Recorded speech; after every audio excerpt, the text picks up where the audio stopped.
Billings, Rain Valdez, Taylor Mack, Rael, Bus Driver, Tokyo Motel, Jackie B, Jinx Monsoon, Raja, Tammy Brown, Zachary Drucker, and Austin Young. They have been panelists for events such as the Outfits Trans Summit, Trans Pride, This Way Out, and the Western Arts Alliance. They are on the board for LA LGBT Arts Alliance and Gender Justice LA. They have hosted many events with companies such as The Mill, One Archives, Gay Freedom Band, Meals on Wheels, A's Life Cycle, Downtown LA Proud Fest, and Grand Parks Proud Stories. They just recently joined Drag Queen Storytime doing stories at libraries around Los Angeles and the Trans Chorus of Los Angeles with a successful commercial holiday campaign with Pantene and Glad. Ladies and gentlemen, it is my absolute pleasure to present Miss Barbie-Q. Oh my goodness. Hi, everybody. Oh my goodness. It is always so interesting when someone actually reads my whole, my intro and stuff. Usually they skip over stuff, but thank you. Thank you, Giancarlo. Thank you, GSA. Thank you, everyone, for taking time to be here. I'm gonna put my paper down right quick. I know we're hurting right now, and I wanted to take a moment to have a moment of silence for George Floyd, Breonna Taylor, and Tony McDade, a trans man, and the most recent fallen in our trans community. Just wanted to take a moment of silence.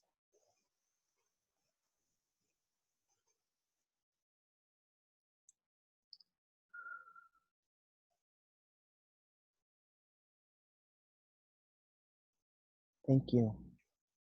Thank you for that. Now, if everyone can just take a deep breath and breathe it out. Take another one, honey. I know I need it. Breathe in and breathe out. Okay. All right. I wrote it. I wrote everything down. I'm really excited. Okay. Trigger warning. We've already talked about trigger warnings, but I'll say it again. The speech may contain things that may trigger feelings. Know that it is normal, and I hope that you reach out and talk to someone about them so that you can heal. Okay. I want to thank the ElCo College and the Gender Sexuality Alliance for asking me to be the keynote speaker. I'm flattered that I was thought of and asked. It means a lot to me when people see my work and understand what I'm doing or trying to do. I identify as trans, femme, non-binary. I am a drag queen, activist, storyteller, and host. When I was asked to speak for this event, I kept wondering what to talk about. Can everybody hear me okay? Thumbs up? Okay. What could I say in the middle of a pandemic and racial protests that will give hope and give light to the future? Well, I think we need to know where we have been, where we are now, and where we can create a future. And in the middle of the night, it came to me. So I wrote this letter. Dear LGBTQIA family, you are strong, you are brilliant, you are light. Understand all the things that are going on right now, all the heartache and fear that has been in your feeds and postings and emails. Let me remind you, in case you may have forgotten, you were built for this. I know it may sound confusing at first to hear. Built to handle a pandemic, built to handle discrimination, built to handle being harassed, excluded, and not understood. And I say this with love and all the strength in my being, honey. A sounding yes. You have been past a thick skin that has survived rocks and bottles being thrown at them. You have been past a resilience that allows us to laugh through tears, baby. You have been past the figurative ostrich feather boa, honey, that you can wear out and be proud. You are brilliant, and never let anyone tell you differently.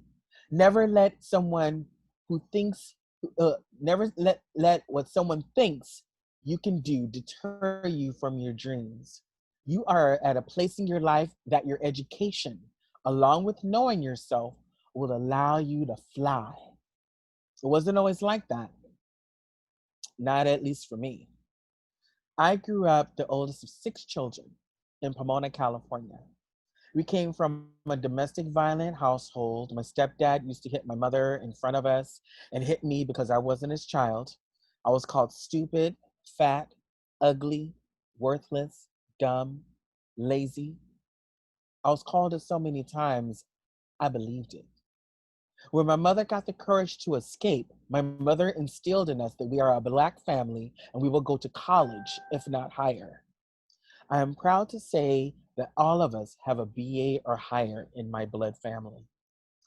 But the name calling and the constant outing of who I am before I even knew what was there, I got called a sissy, faggot, girl, punk from a young age, and moving schools or neighborhoods didn't change that. It followed me. Like a dark cloud was following me. And I tried so hard to look on paper at least. I thought if I looked good on paper, you wouldn't see the color of my skin, see that I was effeminate, see the flaws that I saw as liabilities. You would see me as the capable human being I felt I was. So I threw myself in school. I read every book I could get my hands on. I got A's in class, raised my hand. I kept my nose to the grindstone. I had already had my major picked out when I was in the eighth grade. Yeah, I was that kid. I know it may sound pretentious, but my mother said school was a stepping stone to college, and names and how they treat you mean nothing. The last part was the hardest part of school. How they treated me meant everything. The parties I wasn't invited to, the cliques and groups I was never quite a part of. I knew everyone at school, but no one really knew me. I was scared of being judged and thought they wouldn't understand me. I barely understood myself, honey. So I went through high school playing the part of the good student, never ditching, going to the right clubs and making sure I looked good on a resume. I graduated with a 3.7 GPA and was elected the class speaker. An honor I never even knew the people saw in me. It was right after the class valedictorian and salutatorian. It was an honor voted by the senior class. I went to Cal State Fullerton in 1989. I know, before some of y'all were even born. I came out in 1993 after I moved off campus and was doing dragon clubs in Orange County, where there was no marriage equality, y'all. No RuPaul's Drag Race. No such things as words for trans femme non binary. There was some LGBTQIA presence on campus, but the acceptance was tepid. There was no pride anywhere, really, except for us existing in our own skin. I didn't know my own strength. I didn't know that my heritage of the queer community was being passed to me. I didn't know what I would learn that I could be who I am, wholly, fully, unapologetically. According to the United States Student Association, due to racism in the LGBT community and general lack of funds for programs focused on the recruitment and retention of queer students and students of color in higher education, resources for queer students of color are limited or even non existent at most universities. More than 90% of 2 and 4 year institutions in the United States remain completely inaccessible and inhospitable to transgender students. It never occurred to me that in school I could that I did, sorry. It never occurred to me that the school can be a force in equal rights for us on campus.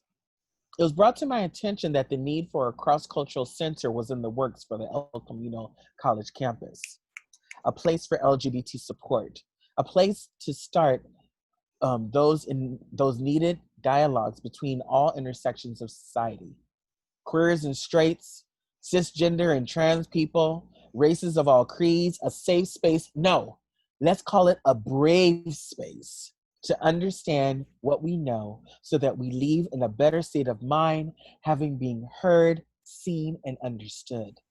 Inclusive in all its forms, honey. Now, I got involved on campus as well. I was the secretary and president of the Lesbian Gay Bisexual Association on campus. I became the first Black and gay chair um, for the Association for Intercultural Awareness on campus. Yes, that was me. I, I love school because I was away from family and able to be free. But somewhere inside, I still felt like I was playing a part. This time, the full time busy student. I was organized, outspoken, but there were moments I felt lost, like I didn't know what I was doing. Okay. According to the United States Student Association, due to racism in the LGBT community and homophobia in some communities of color, queer students of color are forced to choose one identity over the other. Queer students of color are often forced into the role of spokespeople for queer issues or issues of race, which leads them to being tokenized and overextended. Child, that was me. That was me. The imposter syndrome was real, and I had no clue on how to handle it. I had been a loner for so long, I didn't know how to process the feelings. And with my schedule of working and school and meetings, events, drag gigs, I got immersed and found myself unfocused. 1997 was a horrible year for me. I had too many credits, but not enough for a degree. The school was not letting me have another loan, so I had to pay for my classes. I didn't have the money, so I had to leave school, leave my job on campus, move back home into my mother's kitchen nook. It was the first time I ever contemplated suicide. Rutgers University, New Brunswick did a study on LGBTQIA students based on data from 7 national student surveys spanning 2015 to 2017. Included nearly 90,000 LGBT students across 902 institutions worldwide. It says that queer and transgender students frequently experience depression and contemplate suicide at 4 times the rate of their heterosexual and non transgender peers. I was one of those for sure. But I knew that this would not be forever. I was built to withstand this. I had already suffered through domestic violence, harassment, homophobia, drag phobia, yes, that's a real thing, and racism. I knew I could get through this.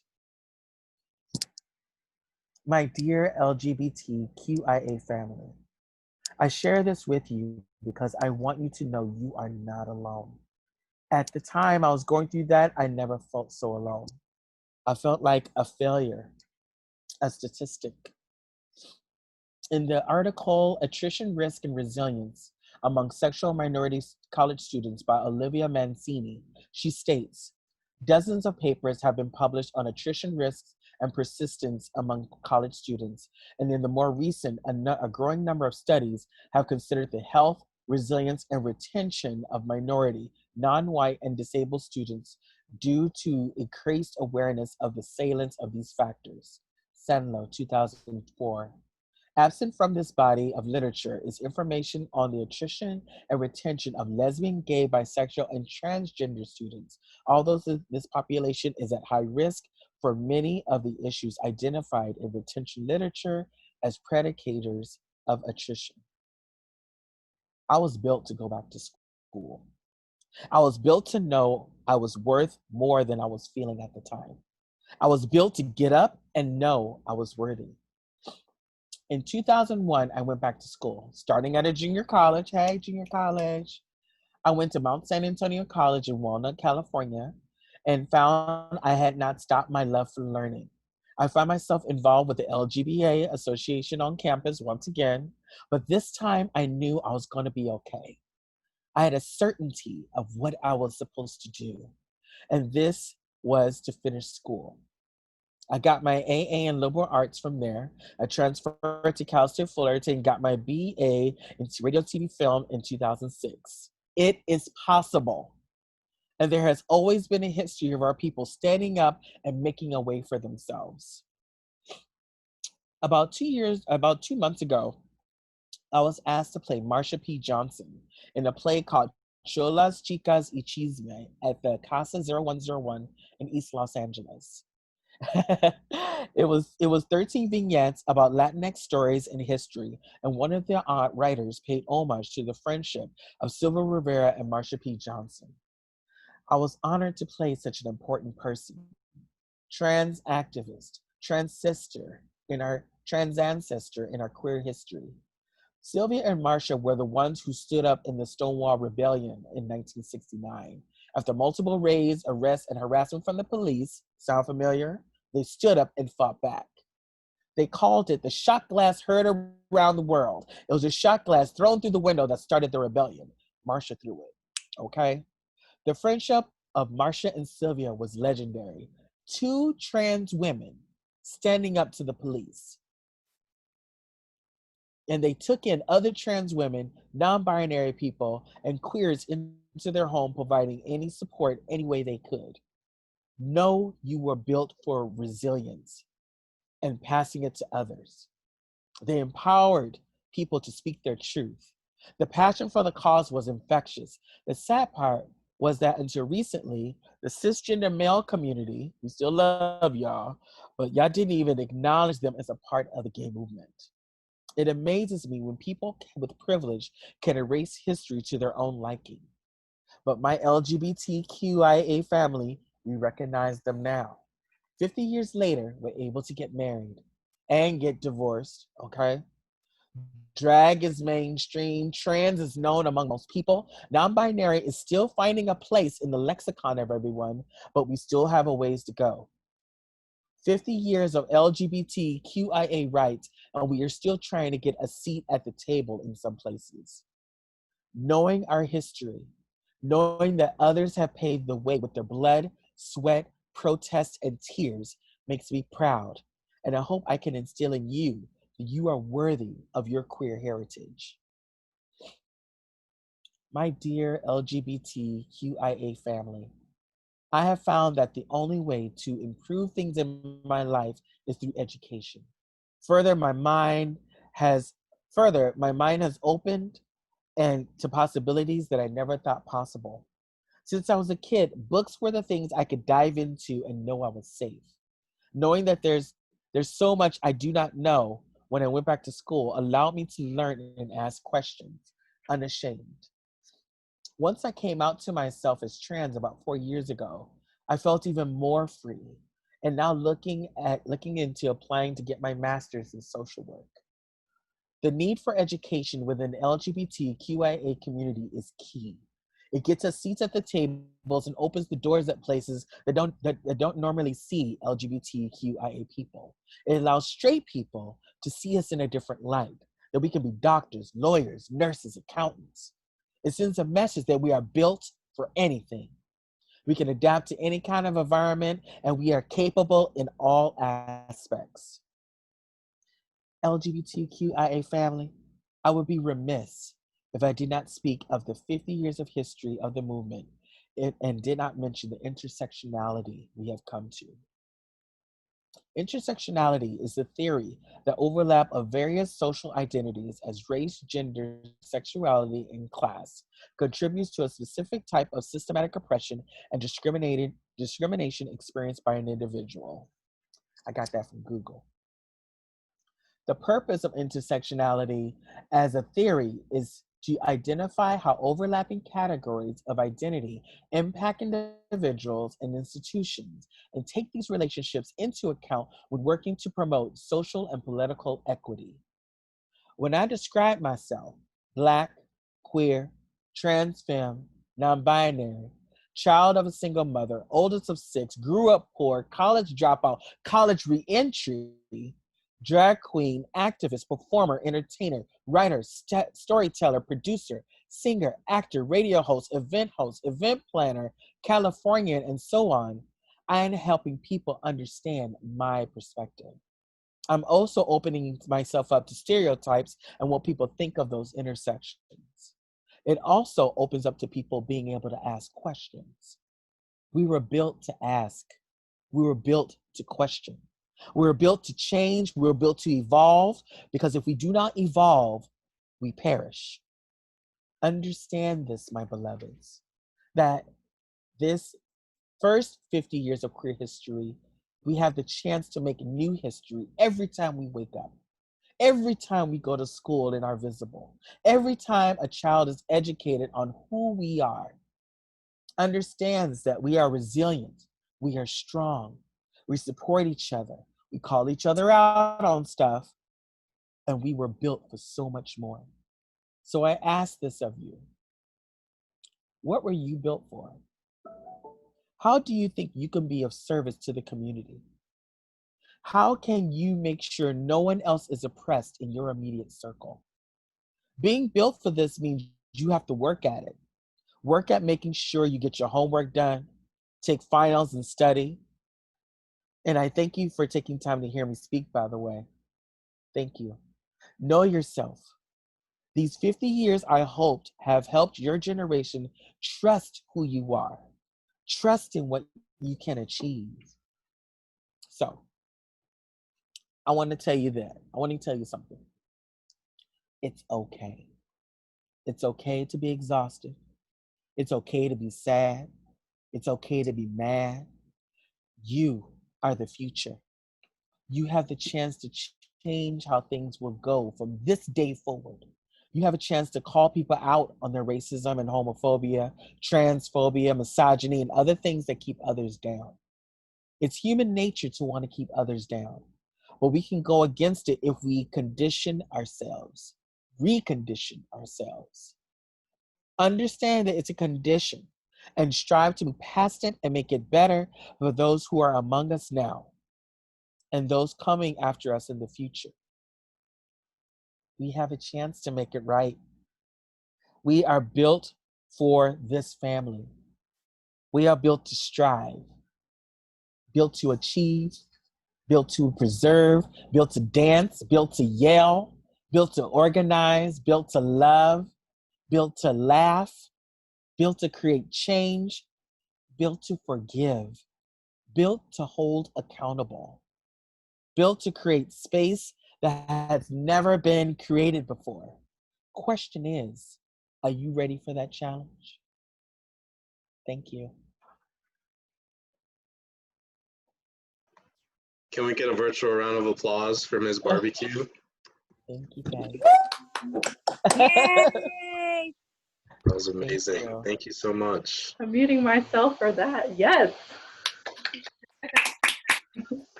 Thank you so much. Sorry, my nose started running while I was talking. I was like, oh, okay. That was fantastic. Okay, my eyes were running. Oh, thank you. So following after that excellent keynote speech, we're now transitioning to a Q&A. For those comfortable, you guys are allowed to ask questions in the chat box, and then we could have Miss Barbie-Q answer. So please, I encourage you all to ask any questions you may have. You can also ask verbally as well. You just remember to unmute yourself. Oh, correct. Yeah.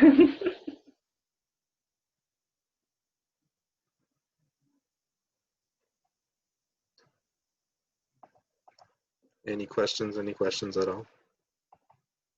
I see Sue Bickford says, who you are is enough. A good message. Yes, hi, excellent. I'm so impressed and now I feel energized, but I'm too tired to get off the couch. Anyway, I'm an older person. I'm 58 and I came out in the in my 20s, and I'm just curious how it's been so interesting to me to see how things have changed with LGBTQ+. And I'm interested in you talking a little bit more about what kinds of changes have been kind of powerful to you since you were younger versus still young, but versus now.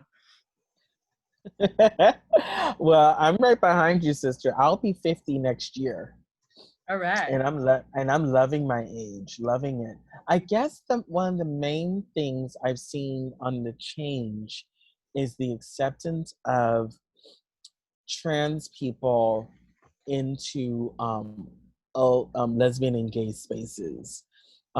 Being a trans person myself, it seemed like trans people were mostly seen on stage, or we were always performing, but never amongst other activities. And now I'm seeing trans people being more visible within so many more spaces, in bisexual spaces, and gay spaces, and lesbian spaces. I'm seeing trans people accepted, you know, in Dykes on Bikes and stuff like that, where it was seemed very separate. Like everybody, you know, lesbians did their own thing, the gays did their own thing, you know, the Black gays did their own thing. Now I'm seeing across you know, a crossover, if you will, of people going to different spaces and really allowing people to just be. And also I'm seeing much, since non-binary is coming into our lexicon, I'm seeing much more people, especially older people, because I grew up very binary. I was told you either be a gay boy or a trans woman, and that's it.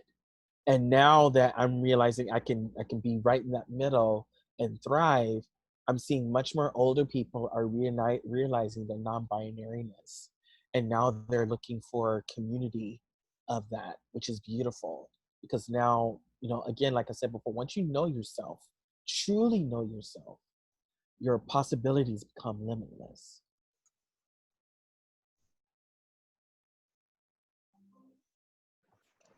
Excellent question. Thank you so much. Oh, love that a lot. I'm really glad you said that, because I'm a lesbian. And you know, as a lesbian, I'm pretty aware that some lesbians are pretty anti trans women, and I'm really disappointed in that.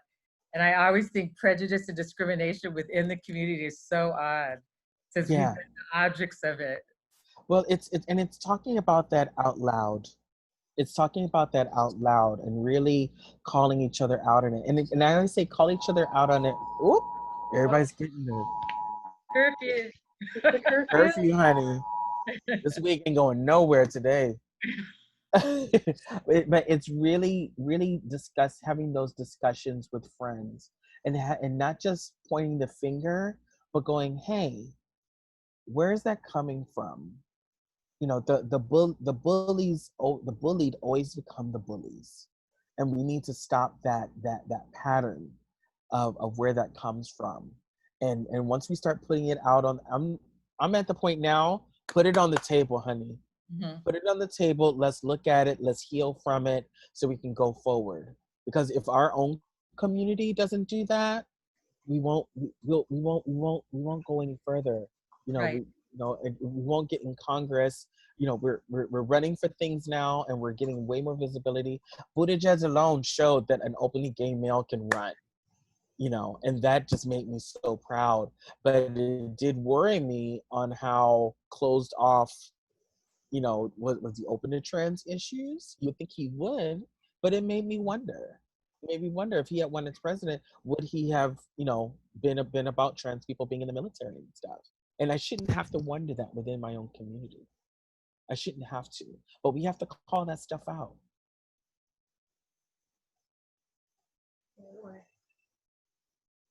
Yes, wave that flag, girl. Hi, Barbie. Hi. This is Dr. Sherry Nielsen. I just wanted to ask you, how do you care for yourself when you are not feeling, you know, really strong mentally? And what do you do for self-care? Oh. Ooh, what do I do for self-care? I have a number of things I do for self-care. First is popcorn. First is popcorn for me. I am a sucker for kettle corn popcorn, honey. Another thing of self-care. I have a great recipe. Do you? I Girl, can make it myself. Yes, it's amazing. I am a connoisseur on the kettle corn popcorn. But for self-care, I've taken mental days off from work. Got enough sleep. I've been getting into going for walks with my mask, doing 3-mile walks just to like clear my mind. I have an altar here at home that honors a lot of my friends who have died from HIV, who have committed suicide, for my grandma. And so I'll light some sage or some palo santo and like walk around my space and burn that around my space. Part of self-care for me is also getting my nails done, getting my toes done. I've been going crazy without that. I have numerous things for self-care. Other things for self-care is I'll binge watch, Westworld, or, the House of Cards or something like that, and just like get immersed in that. Another part of self-care I'll do is write. I'm doing a lot of storytelling and doing a lot of that stuff, and I've been asked to be in these different events. So, I have different kinds of self-care, and I always tell people, find what works for you. If it's lighting candles and running around your house naked, just do it with the windows closed, honey, or not, whichever one. If your self-care is, being on a chat with 12 other people and talking about chocolate all day, do it. Start that group. Actually, I will start that group. That sounds good. but find your self-care. And in school, I'm not gonna forget, as students, one of our self-care things at 8 o'clock for finals week, at 8 o'clock, we would all go outside and scream. That was one of our traditions at Cal State Fullerton. I don't know if you guys all have that here, but yeah, like finding those times to like get up, stand up, go have a stretch, take a nap. There's tons of self-care. And self-care wasn't even in our lexicon back then, but now everyone's all about self-care. So I say practice it. Thank you for that. Thank you for that question. Thank you for your answer. That was wonderful. Oh, yeah, we getting that recipe, girl. I will have Tori send it to you. Yes, please. Yes, absolutely. So I kind of have a follow-up question with that, because I know a lot of being LGBT, it affects us mentally a lot, and just knowing that we're not accepted as much. But do you think that you having this vital role in being the LGBT community, do you think that helps you when you're feeling down, like that that you're important to people? That's a good question. Part of my self-care is also therapy. I recommend it, especially in these times that we have. I have a trans therapist, so he understands trans issues along with other stuff that's going on. What's beautiful about LA, California, is that there's a plethora of different therapists and stuff that we can find that'll really help us in that. There are moments, as fabulous as this is, there's still moments where I'm like, what am I doing? I don't know what I'm doing. People don't like me, all this. And I've been doing this, I've been in the scene for 25 years, and there's still moments of that. That's normal.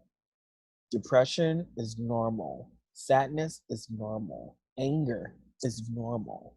It's how we react to it. It's how we process it. If, are we acting out? Are we eating 2 pizzas in one night? Are we having sex with 20 people, in one night? All those things. We have to really look at how we're processing things and how we're handling them. And if we know that's not healthy, if it's healthy for you to eat 2 pizzas in one night, hey, more power to you. But if it's not, being able to stop and pause and go, okay, where is that coming from? And how do I want to handle that?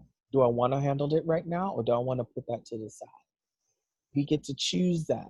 And I think a lot of times in depression, we don't think we have a choice. When we feel bad, we think we don't have a choice in the matter. We just have to ride it out. But that's not always the case. We can take action. Even if it's little baby steps, we can take action. Like reaching out, take action.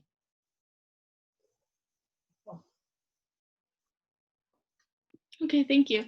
You're welcome. MBQ. Yes, there's a couple of things in the chat box for you. Okay. Let's see where to go. Twigs. Have you ever heard of Popcornopolis? And then another question from Tori in a bit. But first, Popcornopolis. Popcornopolis is the bomb. For those of you who don't know, Popcornopolis is this popcorn company. They make this popcorn called Zebra. She got me talking about popcorn. See, popcorn alcoholists has like, they put drizzle of chocolate on the butter on the kettle corn, and they make it fresh over at the Santa Monica Pier. And then they started selling them in the AMC theaters, which I can't wait to go back to. I love the movie theaters. And they start selling it in there because I used to just sneak it in. I don't care. But now they're selling it there. And so, ask her, you got me talking about popcorn, girl. Oh, shoot. It's so good. It's so good. Those who know me, get me Popcornopolis. And then Tori says, I have a question for you, Miss Barbie-Q. What is your advice for someone who doesn't love themselves to begin loving themselves? Oh, for someone who doesn't love themselves to begin loving themselves. I didn't put into my thing in my speech. I was homeless for 4 years. I'm 6 years clean and sober. And in that homelessness, I thought nobody gave two rats butts about me. And the way universe works is that universe does nothing but to support us. So if we think the world is a struggle, universe will bring struggle. That's just how it is. If we think the world is a beautiful place, rainbows, sunshine, and we'll change our perspective. If you're at a place where you don't love yourself and don't know how, we surround ourselves with people who do. Surround ourselves with people who love us anyway. Even when we're crabby and cursing everything else, we surround ourselves with people who do. Because they'll keep telling us and showing us that they love us until we start believing it ourselves. Just as much as people tell people that they're ugly and fat and stuff like that, and I believed it, I have people around me now who tell me I'm invincible. I'm a star. I can do anything I put my mind to. And I'm a firm believer of affirmations. Oh, all those post-it notes you got at home? Take some, write some cheesy sayings, put it on your mirror, on your door, put it on your phone, have it a reminder so it pops up. Have a reminder on your phone that says know your truth, whatever that is. And it'll pop up around 1 o'clock or whatever every day. And all of a sudden you'll come back to know who you are. Hope that answers it. This is awesome. I love this. More questions. Amazing. Miss Barbie-Q, Elizabeth Yes. has a question too. Yes. What advice would you give your college self? And with what you know now, how would you lift up during the beginning of your educational journey while finding and exploring your purpose? Oh, I would have cornered my college self and said, go get a damn guidance counselor. I would have cornered my college self and said, get on top of the path of your career. I was just taking classes, loving college, but me as a POC person, first person going to college, I didn't have that plan. That plan they take you to take these classes, and when I wasn't passing certain classes, the plan got messed up, and so I just started taking whatever. No, I would go back, tell my college self, hey, finish this, get on the plan, have fun, but stay on the plan. And if you're not, I would have told myself, go to junior college first, which is what I should have did. But it was instilled in me to go to college, not junior college. But now I think about it now, I would have gone to Mount SAC, El Camino, LACC. I would have gone to Pierce, one of those schools, did all my GE there, figure out where I wanted to go, and then transferred. That's what I would have done. So you all are in the right place. Can I ask a follow-up to that? Why would you have gone to a community college instead of to a university? Like what makes that decision? And then I know that there's plenty of counselors in the room right now that are very much happy with the advice that you gave. Why? Because it's interesting. when my mom instilled in us to go to school, she made university seem like the golden egg. She didn't instill in us that the degree was the golden egg, She said college is the golden egg. Two different things. Okay? Two different things. The degree is the golden egg, and where we're going to go get it, following the path that would have been less resistance. Dropping me into college at 18, 19 years old, this big old school with all this stuff going on, not getting a guidance counselor. I just kind of did my thing, and I thought I could handle it. I thought I knew, well, I'm in high school, I graduated 3.7, I can get this. When I got my first D, I almost lost it. I almost lost my stuff. But and no one told me, hey, it's okay, people get D's. No, I carried that burden with me and took it with me, and it just went downhill from there. So understanding that going to junior college, getting a guidance counselor, getting a plan going, having a plan A and a plan B and a plan C, and then going there. If something's not working, stay a little longer. Something is working, go for it. But I didn't even think to do that. Like, it didn't cross my mind, and I wish it would have. Saw the flags, baby. Hello, I have a question. Hi. Hi, my name is Sal, and I'm actually happen to be a counselor. Oh, awesome. So Hi. thank you for recognizing our work. There's an echo. Thank you for recognizing our work. I actually do have a question for you. Of course. So I actually been, as everyone else, we've been watching the news. We've been seeing everything that's been happening with the Black Lives Matter movement.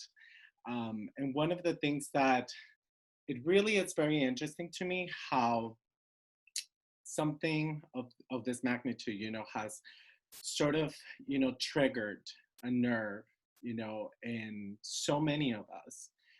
And so I wanted to know, because I have my own philosophy of how I see things, but I'd like to know from your perspective, why do you think that is? Why is it that this moment in history speaks so much, not just to the Black community, to the brown community, to the LGBT community, to the undocumented community, to every community that there is? Why is that?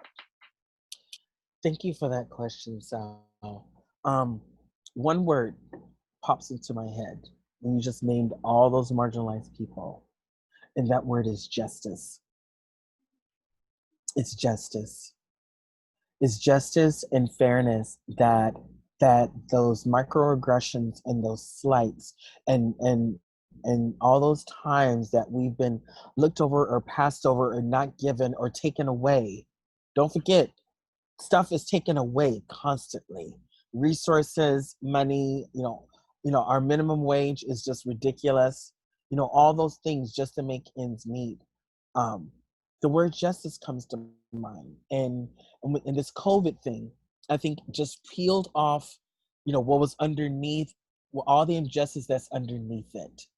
So someone said access to healthcare, making sure that we're taken care of, at our workplace, all those things. The COVID thing, I think, has just peeled a raw nerve. There are people who don't want to go back to work because they're getting more money on unemployment. That kind of stuff. So for me, justice comes up. The raw nerves are coming up. There hasn't been healing. Every time stuff has happened, Rodney King, go back, Watts riots, there hasn't been a really healing. We rioted, we swept up, we moved on. We rioted, we swept up, we moved on. We never healed. We started some committees, we started some action, but then budget cuts came and stuff, and all of a sudden that goes out the door. It's always the first thing to go out the door. And bringing arts back to our schools, that's a huge thing for me.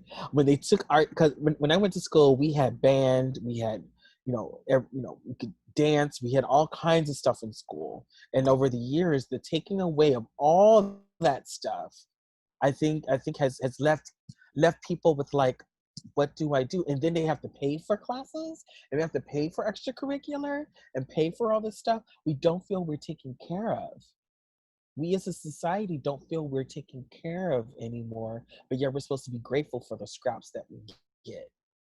And that's where I think a lot of the anger comes down. The anger trickles in is that wait, you took this, you took this, you took this, you took this, you took away this. We can't be in the military, we can't get married, we can't do this, and yet we're supposed to go, thank you very much. No.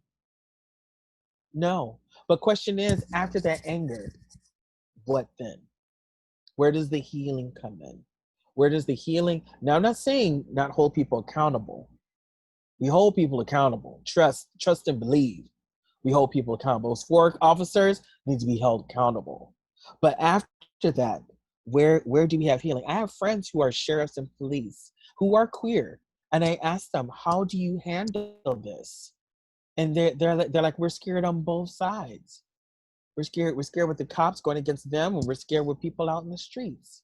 I feel as a Black trans person, there are Black people who say I should not exist. There are Black people right now who will bash me in the head right now. And there are cops who will bash me in the head right now. So where do I find that healing? Where do I find that peace? And we have to find that peace from within. Get all the anger out. Don't burn down my Walmart, but get all the anger out. But we have to have a plan afterwards. If we don't have a plan afterwards, we're gonna look like nothing but a bunch of thugs who took over the streets. But if we have a plan, we see everything had a reason. I hope that answers. Thank you. Yeah. I appreciate it. You're welcome. Thank you. You're welcome. Thank you. I have a follow-up, if I may. I have a follow-up question. So one of my questions for you, my question for you rather, is how do we start healing? I remember in my queer youth being so angry at the world, and I didn't even know where to start to begin to heal. I just knew I had anger and I didn't know what to do with it. So what is your advice for that? I remember when things bad would happen to me, my mom would say, you'll get over it. She would say, get over it. Or she would say, maybe that just wasn't meant for you, or any of those kinds of things that really doesn't put in the sense of what's happening happens. Take it in, understand it, know that not everything's going to go our way, and that's okay, because it was somebody else's time, or it's not your time right now. And then we'll keep moving forward. What ends up happening is that we get stuck. We get stuck at what happened, what could have happened, what should have happened. We get stuck on, it's not fair and all that kind of stuff. And we get stuck and we don't heal from whatever it is and move forward. We just get stuck. And I think once we learn how to heal that, and I did a lot of healing, you can tell, honey, stepdad hitting my mom and stuff. I realized he was a 32-year-old Black man who served in Vietnam, who came back with PTSD. He didn't know no better. So he took his anger out on me and my mom. Granted, that doesn't mean I didn't put him in handcuffs. He still got in handcuffs, but he was a man who didn't heal. And I don't want to be that way. And if we look at patterns of other people where they haven't healed, we start to look at patterns where we haven't healed. Because if we don't heal, we will hold on to that anger and it will come out in other ways. All of a sudden, you yelling at the girl at the Baskin Robbins because she got the wrong ice cream. You know what I mean? Okay, ice cream and popcorn. But you're yelling at her for nothing because we haven't healed that, so it boils over. I hope that answers. Oh, thank you. That's right. If we don't heal, we will continue to bleed. That's right. Absolutely. And I feel like we're bleeding right now. From COVID, from seeing Floyd and Brianna and Dave, we're bleeding all over the place. We're bleeding. But we have to be willing to put the bandage on too. Some people just want to bleed, honey. Some people just want to let it all out. But there comes a time where we have to start mending and healing. Anger's easy. We can all get angry and tear some stuff up, but we have to learn how to heal from it too. Miss Barbie-Q, we have another question. Yes. In post-COVID times, what do you anticipate will be some of the unique needs for our LGBT community? Also, as a community, what are ways we can step up to meet those needs? Ooh. I think the COVID testing is going to be just as normal as HIV, syphilis, chlamydia. I think the testing is going to be just a normal thing. I think it's going to be just a part of our culture. As an LGBT community, I think us checking in on our elders, making sure our elders are doing okay. We are one of the cultures that has not really acknowledged and taken care of our elders, especially those at home. We've kind of ignored them. Like our culture, the gay culture, the LGBT culture is like, we don't want to get old, right? Nobody wants to get old. Well, guess what? You're gonna get old. It happens. But we have to honor those people, and I think we haven't honored those people. And so checking on them as well as the youth when it comes to COVID and stuff like that. Being responsible. I know we love our prides and we love to run around half naked and all that kind of stuff, but we do have a responsibility, and I think it's time for some of us in our community to rise up. Rise up and figure out how our community can sustain itself and make sure that, because imagine if COVID was everywhere else, COVID was taking care of everywhere else but the LGBTQIA community. For some reason, we got COVID like crazy. Oh my gosh. It's like we all have our own personal pandemic all over again. So it's going to take some planning. Big time. What's the other part of the question? Oh, go ahead, John. Yeah, Chris asked, how can I begin conversations with close first-generation immigrant family members regarding their homophobia and transphobia? Ooh. Well, that's a hard one because some of those are hard still. Some of those are instilled within the culture, especially when it comes to television, books on how LGBT people, QI people have been portrayed on television. For some, honestly, there's no getting them to change their mind. It's just a plain simple fact. There's no getting them to change their mind.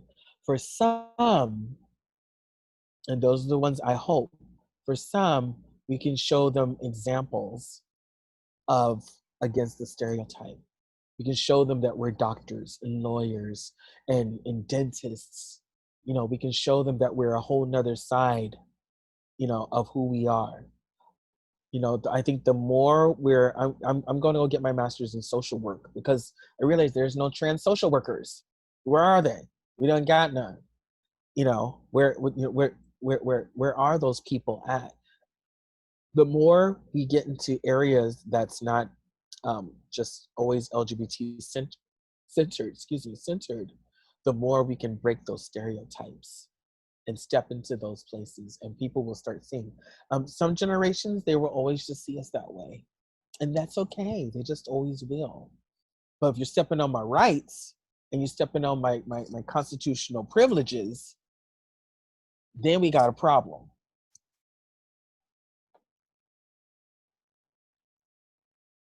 Any other questions?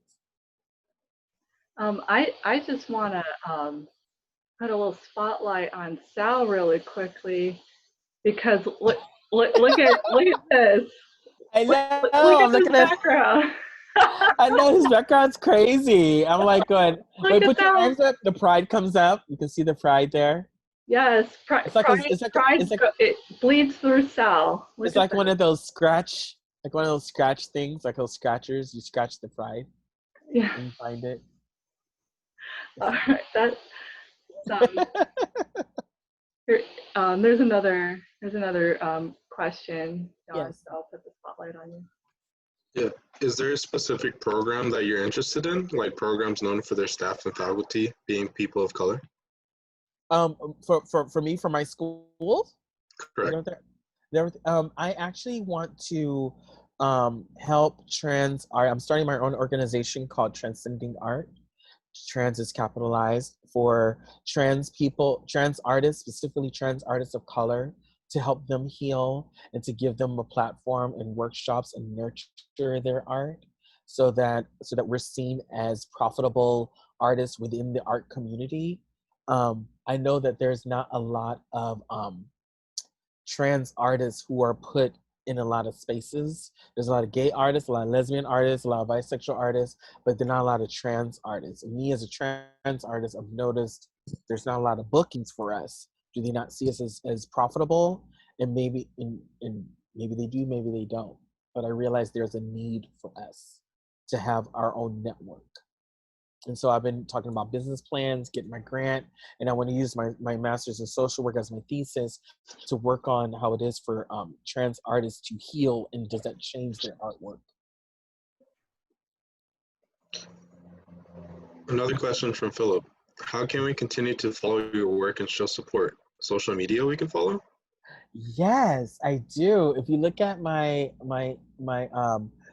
at Miss Barbie-Q LA in my little word there.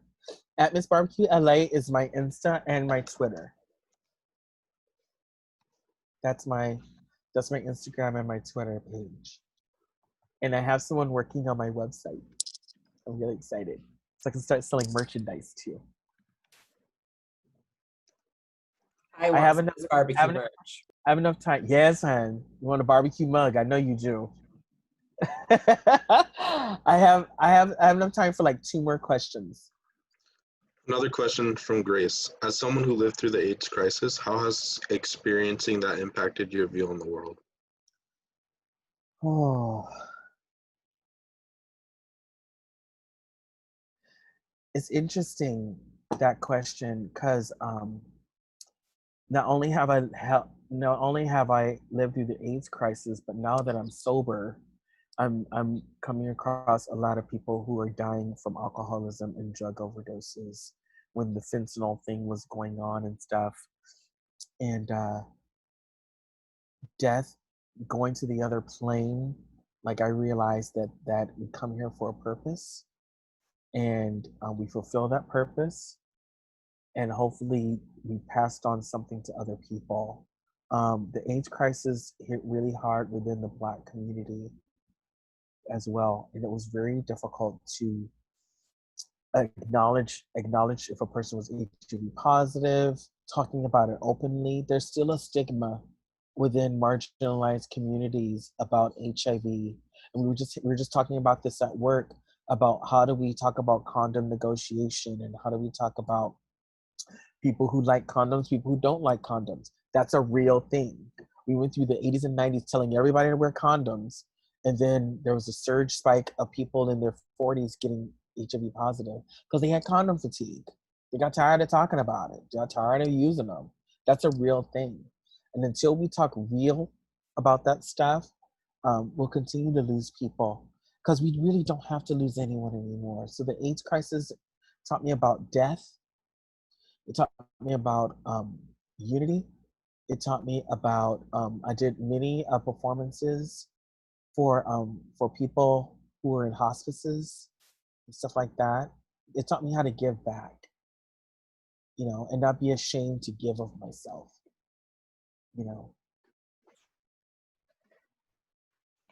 Thank you. And finally, from Daniel Martinez, what is your opinion with the trans community in sports? I know some people argue that they are female or male, and others argue about the science and hormones. What is your view on that? Oh, man. That's a huge thing about trans people in sports. That's a huge, huge thing. A friend of mine produced that one documentary about the trans guy who wanted to wrestle, he wanted to be a wrestler and stuff. My friend produced that, and one of the things. Okay, I've been on hormones for 4 years, right? No one told me that my strength, because I thought I was a pretty strong person. No one told me that the estrogen brings down my bone density, which brings down my strength. I was like, what? This dude shook my hand. I was like, oh my God. He shook my hand. So testosterone and estrogen changes the chemistry of our bodies. So when it comes to trans people in sports, how a person feels should be the should be the section that they go into. That's how I feel about it. Putting a trans man against, in with women when he's on testosterone, and putting a trans woman who's been taking estrogen, so her bone density is changing just like a woman's, and then putting her with men, that to me, that's unfair. That's unfair. You're setting them up to lose. So that's my opinion. These questions are amazing. Oh my gosh. I wasn't ready for them. I think there's more. Okay, there's one more, because I got a meeting to go to at 7:30.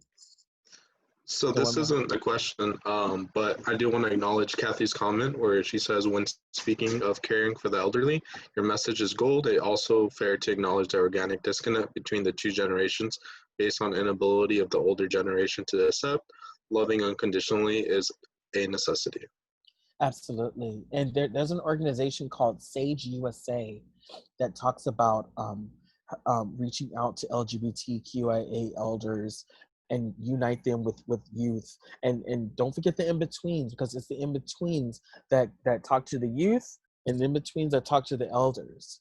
And we need to really learn how to branch all of that together so we can learn from them, so you don't make the same mistakes that they've made, and talk to our youth about their worthiness and knowing that their resilience will keep them going so they can reach the age of the elders. Because a lot of our youth aren't reaching up. They're not even getting past 30. Committing suicide and overdoses and all that kind of stuff, because they haven't had someone reach down and go, boo, put that down, pick up a book and go to school. No one's telling them that. I think, okay, I'm gonna be a little controversial. I think sometimes we coddle our LGBT youth. I think we coddle them and go, oh, your youth, here, it's like, no, come on, you can do this. You got this, you can do this. But there's not a lot of us who's doing that. That they instill in them that they're worth it. They are worth it. And keep telling it until they believe it. Sorry. Soapbox down. Can we get another round of applause for Miss Barbie-Q? Show your support. Thank you so much. Namaste. Peace and blessings. Peace and blessings. And thank you for all the tips coming in. That's so sweet. We love you. My phone's sitting here blowing up. Oh my gosh. Thank you guys thank you so much. Somebody put rainbow hearts in one. Thank you so much. That's so sweet. Thank you so much. Okay. I just switched out of the spotlight video, at least on my end. Are you guys on your end seeing everybody? Yeah, I can see everybody. Wonderful. Look at all. Look at all this wonderful support. That's all. Thank you. Remind everybody about tomorrow's event. There is nothing happening tomorrow. Oh, okay. The website. Tomorrow you're all eating kettle corn. The website. Tomorrow's some zebra stuff. Yes, honey. So, the next live event is going to be the movie night, and John is helping with that as well. Can we just give a round of applause for John, our MC? So fantastic. Woo! But the website though has a lot of asynchronous activities happening. You can, this is the 50th anniversary of Pride in America. June 28th, 1970 was the first Pride March, not parade, march. It was a march. And so we're celebrating that with history of things that led up and what has happened since. We've separated everything out by discipline to show you guys that queer is everywhere. And excuse me. And we also have pre-recorded panels on various topics, allies, LGBTQIA+, one that's called the Asterix, about trans non-binary. And we also have, gosh, we have so many things. Like, you can get these Zoom backgrounds if you wanted. This was the launch of El Camino College's Queer is Love Scholarship Fund. And so you can go there to donate to the Queer is Love Scholarship as well, which will benefit LGBTQIA+ students at El Camino College. So, and there's an art gallery. There's so much on there. Just go, the website is awesome.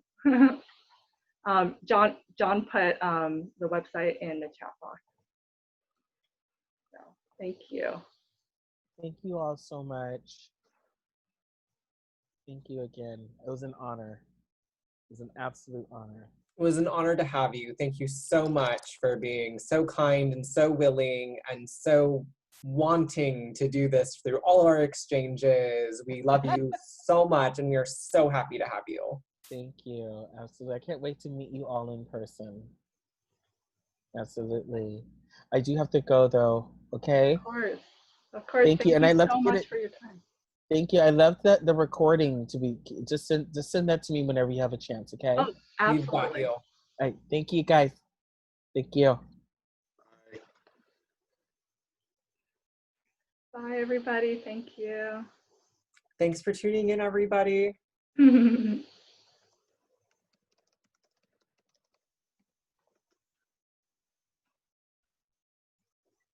That was amazing, guys. That was amazing. Killed it. Oh, awesome. Chris, you made it. Yeah, happy to see you made it. Yes. My apologies for being late. You've been doing so much. Thank you for putting everything on the website. Yeah, I think it's almost done. I think it's just like, goodness. I think I just need to give Josh his credit on the 50 years of Pride. Oh yeah, we were talking about that today. My bad. No, you're good. You're good. So good. So good, everybody. Oh, Cynthia, hi.